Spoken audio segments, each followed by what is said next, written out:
अगर आप 1995 से 2014 के बीच में पैदा हुए हो, तो आप जेनजी हो। जेनजी का मतलब generation Z.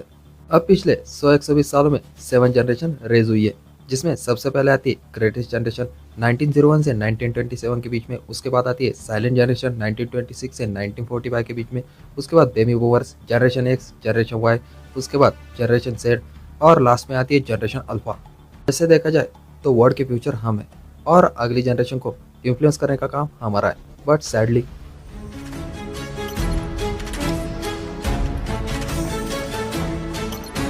What's in there, Rosé? Here. Talk like this. Pretty fucking annoying, isn't it? Why are you so rude, man? वैसे देखा जाए तो ग्रेटेस्ट जनरेशन और साइलेंट जनरेशन ने बहुत से प्रॉब्लम को फेस किया, और उन सभी को फेस करके हमारे लिए एक परफेक्ट वर्ल्ड क्रिएट कर रखा, जिसमें हमें ना किसी रिसोर्सेज की कमी है और ना ही किसी टेक्नोलॉजी की, जिसके चलते हमारा आउटकम भी बेस्ट होना चाहिए।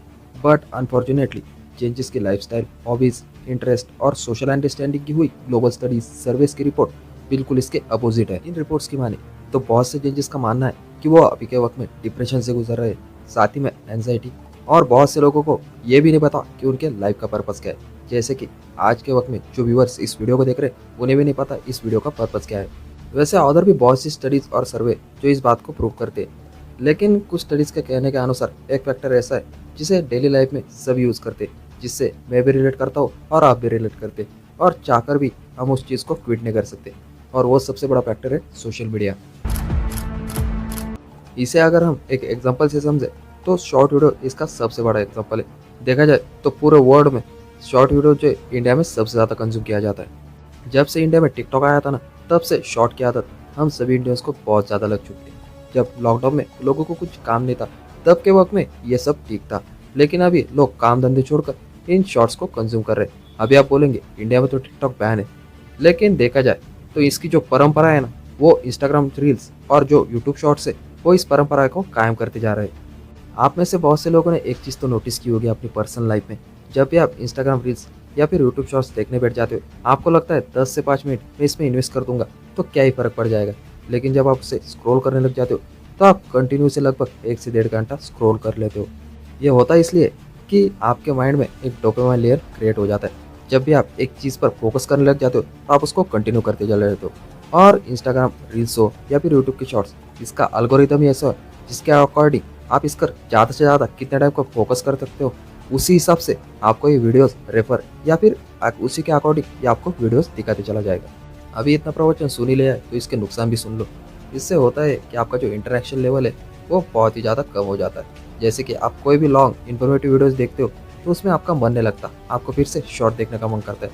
शॉर्ट से वैसा तो कोई घंटा नॉलेज मिलता नहीं, लेकिन हमारा इंटरेक्शन लेवल जो है वो माइंड का डिस्टर्ब हो जाता है। हमारा आईक्यू लेवल जो है वो माइंड का धीरे धीरे कम होते जाता है। अभी अभी मार्केट में एक नया कंसेप्ट आया, व्हाट्सएप यूनिवर्सिटी, फेसबुक यूनिवर्सिटी या फिर यूट्यूब यूनिवर्सिटी। अभी आप बोलेंगे कि ये कौन सी नई यूनिवर्सिटीज़ फॉर्म हो गई। अभी जो आज के वक्त में जो मिस इन्फॉर्मेशन सबसे ज़्यादा फैल रही है, या फिर आप डिसीजन लेने में हिचकिचा रहे हो ना, इन सभी के जो परिणाम है वो व्हाट्सएप यूनिवर्सिटी फॉर्म होती है, और वहीं से आपको इस चीज़ की डिग्री मिल जाती है। अभी वो कैसे, चलो एक्सप्लेन करता हूँ। अभी देखा जाए तो इंटरनेट के वर्ल्ड में बहुत सी इन्फॉर्मेशन क्रिएट होती है, उस पर कुछ एलिगेशंस लगते हैं, कुछ लोग आर्ग्यू करते हैं, कुछ लोग मिस इन्फॉर्मेशन फैलाते हैं, या फिर कुछ लोग कोई भी वाहियात बातें कर देते हैं। लेकिन अगर समझो मेरे एग्जांपल से अगर मैं बताऊँ, मुझे एक आधा फैक्ट आता है तो मैं उसको रिसर्च नहीं करता, उसे डायरेक्टली फॉरवर्ड कर देता हूँ, और वो इन्फॉर्मेशन मेरे से एक के तरफ, एक से 100 के तरफ ऐसे कंटिन्यू होती जाती है। इससे होता है कि बहुत सी मिस इन्फॉर्मेशन, जो चीज़ हुई भी नहीं है, वो भी इन्फॉर्मेशन मार्केट में बहुत ही ज़्यादा स्प्रेड हो जाती है, और इससे हम तो क्या, जो बाकी के अदर को मैंने जो ये इन्फॉर्मेशन फॉरवर्ड की है, उन्हें भी डिसीजन मेकिंग में बहुत ज़्यादा प्रॉब्लम आ जाती है। अभी ये टॉपिक बहुत ही ज़्यादा कॉम्प्लिकेटेड हो रहा है, चलो इसे थोड़ा देसी भाषा में क्लियर करते हैं। आज के वक्त में आपने व्लॉगिंग वगैरह ये चीज़ें तो बहुत सी देखी होगी। ये आप बोल रहे होंगे कि आप इंटरनेट का ज़्यादा रेफरेंस क्यों दे रहे हैं, क्योंकि इंटरनेट से ही आज के वक्त में ये चीज़ें ज़्यादा स्प्रेड हो रही है, क्योंकि लोगों को रियल लाइफ की जगह रील लाइफ में भी बहुत ज़्यादा मज़ा आ रहा है। अगर समझो ब्लॉगर्स के कोई भी चैनल हो तो आपने देखा होगा उस पर मिलियंस पर व्यू, और कोई इन्फॉर्मेटिव चैनल हो उस पर तो के भी बहुत ज़्यादा हो गए। लेकिन देखा जाए तो आज के वक्त में लोगों को इन्फॉर्मेटिव वीडियो से ज़्यादा ब्लॉगिंग में इसलिए ज़्यादा इंटरेस्ट है, क्योंकि मुझे मेरे लाइफ से ज़्यादा सामने वाले की लाइफ में क्या चल रहा है, उसकी पर्सनल लाइफ में क्या हो रहा है, चाहे वो झगड़ा हो, उसके जैसा कुछ लाइफस्टाइल मेंटेन कर रहा हो, ये चीज़ें मुझे देखने में बहुत ज़्यादा इंटरेस्ट है। वैसे मुझे नहीं है, लेकिन आज के जेन ज़ी जनरेशन को इसमें बहुत ज़्यादा इंटरेस्ट है। जेन ज़ीज़ का जो हॉबीज़ है, उनका कल्चर जो है, उनकी जो लाइफ़स्टाइल है, वो खुद नहीं डिसाइड करते, बल्कि वो इंटरनेट और सोशल मीडिया डिसाइड करता है। इसे एक एग्जांपल से बताओ तो केरला की 3 लड़कियां, लगभग उनकी एज थी 13 साल, जिन्हें ट्रैवल कैसे करते, रिक्शा से, बस से, ये चीज़ तक नहीं पता। वो लड़कियां जो क्या बोलते हैं, वो कौन सी, तो भी एडिटर, वो कौन सी चीज़ थी, हाँ, के पॉप कल्चर। वो के पॉप कल्चर को देखने के लिए ट्रेन से निकल चुकी थी, और वो के पॉप कल्चर चलता है कोरिया में। अभी मुझे एक बात बताओ, ट्रेन से कोई कोरिया जाता है क्या? जिन मतलब ये सारी जो चीज़ें, वो आज के वक्त में जो टेक्नोलॉजी को हम सबसे ज़्यादा भाव दे रहे हैं ना, उसी से ही सबसे ज़्यादा ये चीज़ें स्प्रेड हो रही है। जैसे और एक एग्जांपल की अगर मैं बात करूँ, सो एक लड़की ने अपने फॉलोअर्स गेन करने के लिए सुसाइड अटेम्प्ट किया था। उसका वीडियो वायरल हो गया, लेकिन उसके फॉलोअर नहीं बढ़े, लेकिन लड़की की जान तो चली गई। देखो, सोशल मीडिया दिखने में आपको जितना सुनहरा लगता है ना, उसकी डार्क रियलिटी उससे भी ज़्यादा खतरनाक है। अगर आप किसी किसी अदर पर्सन की कोई पर्सनल लाइफ देखते हो, सो आप उसको देखते हो तो आपको ऐसा लगता है, समझो मैं भी, अगर मैं आज के वक्त में, मैंने मतलब बहुत बार देखा है, मैं पहले ब्लॉग देखता था, इतने ज़्यादा नहीं, एक 15 दिन के लिए मैंने देखे। सो मैंने एक बार वो ब्लॉग देखना स्टार्ट किया, सो मुझे ऐसा लगा कि एक दिन देखने से क्या होगा, दूसरे दिन वैसा, तीसरे दिन वैसा। लेकिन जब कंटिन्यू करते लगा तो मुझे 15 दिन के बाद रियलाइज होगा कि मैं इस चीज़ को कंज्यूम कर रहा हूँ। सो मुझे इसकी लत लग गई है किसी भी चीज़ को, और वो उस आदमी से मैं खुद को कंपेयर कर रहा था। सो मैं उस यूट्यूबर का नाम तो नहीं बताऊंगा, लेकिन मुझे एक चीज़ बताओ, मेरे और उसमें बहुत ही ज़्यादा डिफरेंस है। मैं उसके जैसे लाइफस्टाइल मेंटेन नहीं कर सकता, लेकिन जब वो उसका वीडियो खत्म हो जाता था ना, तो मैं खुद इतना डिप्रेस्ड और एंजाइटी फील करता था कि मुझे ऐसा लगता था मेरे पास ये चीज़ें क्यों नहीं है। सो आप जब भी इस चीज़ पर मतलब ज़्यादा फोकस करने लग जाते हो, तो आप उससे उस चीज़ को कंपेयर करने लग जाते हो। आप मिडिल क्लास बंदे हो या फिर हाई क्लास, जब भी उसके पास आपको कोई नई चीज़ दिखती है, वो अपनी पर्सनल लाइफ के बारे में बताता है, आप उसको मतलब वो वीडियो देखने तक तो आपको कुछ नहीं लगता, लेकिन जब वीडियो खत्म हो जाता है तो उसके रीजंस और उसके जो मतलब रियल फैक्टर है, वो आपको डायरेक्टली आपके सामने आ जाएंगे। और ये बहुत से यूट्यूबर बताते हैं, लेकिन उनकी वीडियोज इसलिए नहीं चलती क्योंकि वो रियलिटी बताते हैं। लेकिन बहुत से लोगों को रियलिटी थोड़ी देखना है, उनको तो रील देखना है, और शॉर्ट टर्म में इन सभी चीज़ों को इग्नोर कर देना है। एक इस डिप्रेशन में एक और भी फैक्टर है जिसके बारे में बहुत से लोग बात नहीं करते, वो है पॉर्न। अभी आप बोलेंगे कि ये क्या नया सब्जेक्ट लेकर आ गया, ये कोई एडल्ट वीडियो नहीं, ये डायरेक्टली बहुत से लोगों से रिलेट करता है। अभी आप बोलेंगे कि 18+ की बातें कर रहा है, और हमें ये मतलब ये चीज़ें ऐसे बोल रहा है कि ये कोई एडल्ट वीडियो नहीं है। सीधे सीधे बताओ ना, आज के वक्त में 13 से 14 साल का बच्चा भी पॉर्न देखता है, लेकिन ये चीज़ें बहुत सी छुपी हुई रहती है, और लोग इसे पर्सनल रखना चाहते हैं, इसलिए ये चीज़ कभी भी किसी के सामने नहीं आती। अभी डिप्रेशन और पॉर्न का कनेक्शन क्या है? आपने एक चीज़ तो नोटिस की होगी, डायरेक्टली पूछ रहा हूँ, जब भी आप कोई हॉलीवुड फिल्म देखते, आपने कभी रोमांटिक सीन देख लिया, कुछ चीज़ें हो गई, आप कभी रिलेशन मतलब कुछ भी चीज़ आपसे रिलेट हो गई, सो आप उसके बाद बहुत ही ज़्यादा डिप्रेस हो जाते हो।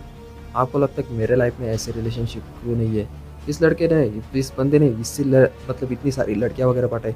और उसमें ये सबसे बड़ा कॉन्ट्रीब्यूशन जो है ना, वो वेब सीरीज़ का है। वेब सीरीज़ में तो मतलब ये ऐसी चीज़ें बताना तो मतलब एक डायरेक्टली मार्केटिंग का काम हो गया है, लेकिन इसकी वजह से जो इम्पैक्ट यूथ के और जेंचिस के ऊपर पड़ता है ना, उससे इन वेब सीरीज़ वालों को कुछ भी लेना देना नहीं होता। ऐसी कौन सी भी चीज़ें मतलब रिलेटेबल चीज़ें जब होती है तो लोग पॉर्न देखने लग जाते हैं। आपको लग रहा होगा कि पॉर्न देखना मतलब एक आदत की तरह है, लोग ऐसे मौज मजे में देखते हैं, लेकिन देखा जाए तो इसके पीछे का जो रियल रीज़न है वो है डिप्रेशन।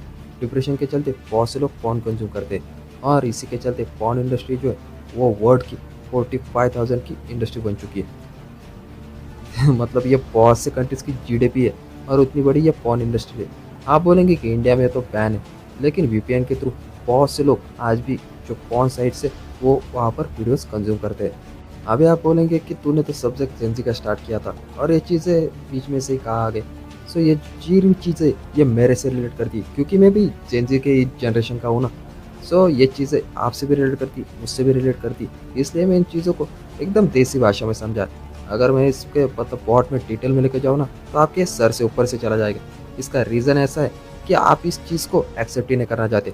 आपको जो इन्फॉर्मेशन है वो एकदम शॉर्ट में चाहिए, मतलब उसका कुछ उस इन्फॉर्मेशन से लेना देना भी हो फिर भी चलेगा, लेकिन मतलब जो इंटरटेनमेंट है वो भर भर के होना चाहिए।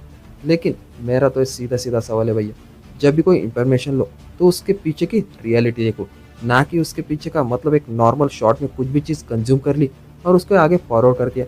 ऐसी चीज़ें करना बंद कर दो, और ये आगे चलकर इसके परिणाम क्या हो गए ये तो हम समय के साथ देख ही रहे। लास्ट में आपको एक फैक्ट बता देता हूँ, मुझे एक वीडियो का टॉपिक एक पूरा वीडियो एडिट करने में, उसको शूट करने में, उसका मतलब पूरा एक स्क्रिप्ट रेडी करने में, पूरा एक वीडियो बनाने में लगभग कभी कभी 1 दिन लग जाता है, कभी कभी 7 से 8 घंटे लग जाते हैं, तो कभी कभी 1.5-2 दिन चले जाते हैं। लेकिन अगर उसी के अलावा कोई बड़ा क्रिएटर हो जो चूतिया रील बना रहा है, उसे लगभग 10 से 15 मिनट का समय लगता है। और जब भी उसकी रील और मेरी वीडियो पोस्ट होती है तो उसकी जो वीडियो है उस चूतिया पर हाई ट्रैफिक आ जाता है और मेरी वीडियोस कोई देखना नहीं चाहता। इसका मतलब मेन रीज़न आपको बता दूँ ना, तो लोगों को चूतिया वीडियो देखना पसंद है, लेकिन जो रियल नॉलेज है, जो रियल इन्फॉर्मेशन है, वो कोई भी देखना नहीं चाहता। और ये दोनों का डिफरेंस, जो बीच का डिफरेंस है, वो आप तक पहुँचाने से मुझे फ़र्क पड़ता है।